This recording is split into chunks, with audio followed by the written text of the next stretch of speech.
분하다. 누가 얘기했을지 좀 짐작이 될 텐데 민주당 이재명 대표에게 흉기를 휘둘렀던 남성이 어제 두 번째 공판이 열렸습니다. 영장실실검 심사 당시 피의자 김모 씨 그 모습 먼저 보고 저희가 얘기 이어가도록 하겠습니다. 이재명 대표 왜 공격하셨습니까? 정당에는 왜 문건을 경찰에다가 내 변명문을 18쪽짜리 제출을 했어요. 그거 참고해 주시면 되겠습니다. 선생님 법정에 뭐라고 설명하셨습니까? 제출한 진술서에는 어떤 내용이 있습니까? 잠시만요, 좀 갈게요. 지금 심정이 좀 어떠신가요? 경찰에 진술한 거 그대로 했습니다. 네, 김진희 변호사님. 어제 이 남성 두 번째 공판에서 자 범행 황당한 이유를 밝혔다고 합니다. 정말 쭉 보니까 정말 황당하더라고요. 네, 그렇습니다. 이 재판에서 이 사람이 한 이야기에 따르면 이재명의 공천권 행사를 막기 위해서 이제 범행을 했다. 이렇게 이제 밝힌 것으로 드러났습니다. 방금 말씀하신 대로 이제 두 번째 공판이 열렸었는데요. 그 과정에서 이제 피고인 신문이 있었는데 이 과정에서 이 김 씨는 이렇게 이야기를 했다고 합니다. 자신은 이미 지난해에 야권이 총선에서 과반을 할 것이라고 이미 짐작을 하고 있었다. 그렇기 때문에 만약에 이 대표가 공천권을 행사를 해서 과반을 차지하게 된다면 대선까지 결국에는 레드카펫이 깔릴 것인데 이러한 공천권 행사를 이렇게 저지를 해야 된다라고 생각을 했다라고 이제 밝혔습니다. 그러니까 결국에는 이제 이재명 대표의 대선 행보를 막기 위해서 이런 범행을 했다라는 것을 스스로 이제 이야기를 한 것인데요. 또 이와 더불어서 이 김 씨는 작년 9월에 이제 이 대표 구속영장이 기각이 됐던 것과 관련해서도 울분의 감정을 토했습니다. 그러니까 당시에 이 구속영장 관련해서 판단을 했던 판사가 이 이재명 대표의 범죄 사실이 어느 정도 소명이 됐다라고 인정을 하면서도 결국에는 야당 대표로서의 역할이나 책임이 막중하기 때문에 구속을 하지 않겠다라고 하는 이야기를 하는 것을 보고 결국에는 법이라는 것이 이제 이런 사람 앞에서는 평등하게 적용되지 않는구나라고 생각을 해서 밤잠도 이루지 못하고 자신은 굉장히 울분을 느꼈다 이렇게 이야기를 하기도 했습니다. 네, 그렇군요. 당시에 이 남성의 당적 두고서 굉장히 여야의 공방이 있었고 뭐 정치적 범행 아니냐 뭐 굉장히 많은 얘기들을 오갔었는데 민주당에서는 당시에 이런 얘기했었죠. 한번 듣고 오시죠. 이 사람 김입니다. 얼굴 수없이 많은 얼굴 있어요. 이게 김이라는 사람이 매경 독자 의견란에 올린 내용이에요. 참 소름 돋는 건 뭔지 아세요? 이게 그 사람인지 나는 확인 못해요. 이름이 김성입니다. 이거는 국힘당 당원일 때부터 온갖 글들을 썼어요. 글을 썼는데 문재인이 망가뜨린 한국을 살려내려 고뇌하는 윤석열 추정자인 것 같아요.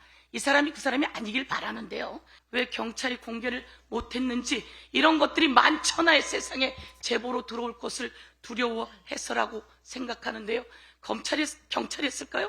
검찰이 했을까요? 아니면 그 윗선이 누가 있었을까요? 낱낱이 국민께 알려드립니다. 김상일 부대변인. 네. 일단은 뭐 범행 동기 두고 굉장히 많은 얘기가 오갔었는데 일단 이 남성 얘기만 듣고 보면은 정치적 의도를 갖고 하려고 했다는 게 좀 드러났는데 네. 뭐 총선 나아가서 뭐 대선까지 영향을 끼치고 싶어했다 이런 주장입니다. 네. 이런 그 위험한 영웅주의가 정치권의 어떤 혐오를 먹고서 자라나면요, 정치권은 정말 위험합니다.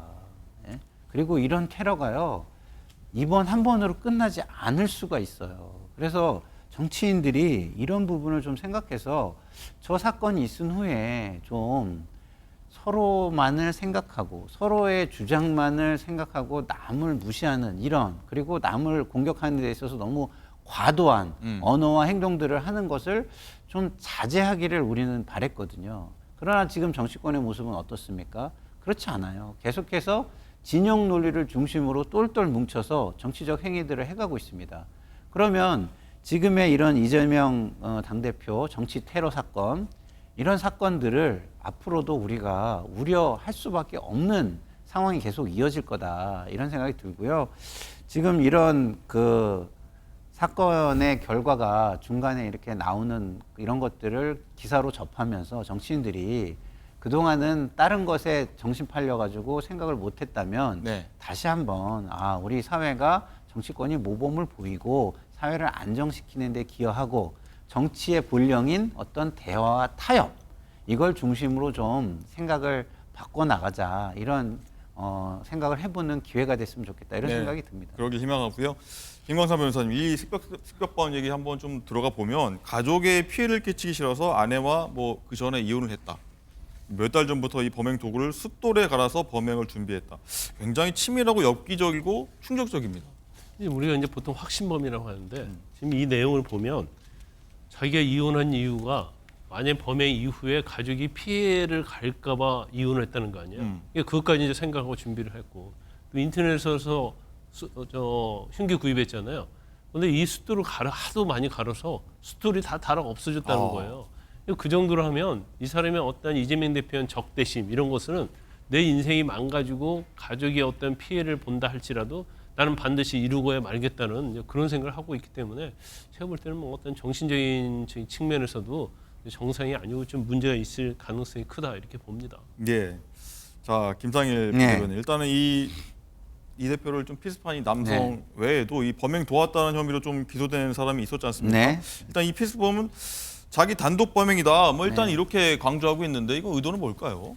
그러니까 이제 이 사람은 자기가 어떤 구국의 영웅처럼 본인을 자꾸 영웅주의적으로 이제 포장하고 싶은 거예요. 그러니까 좀 멋있게 보이고 싶은 거죠. 계속 뭔가 자기는 뭐 대의를 위해서 결단했다 뭐 이런 식으로. 근데 이 군대 국가에서는요 이런 영웅주의가 만약에 그 뭐랄까 누군가에 의해서 칭송을 받게 되거나 이런 상황이 오잖아요. 그럼 굉장히 위험한 겁니다. 왜냐하면 사적 보복, 어떤 사적 구제가 횡행하게 돼 있거든요.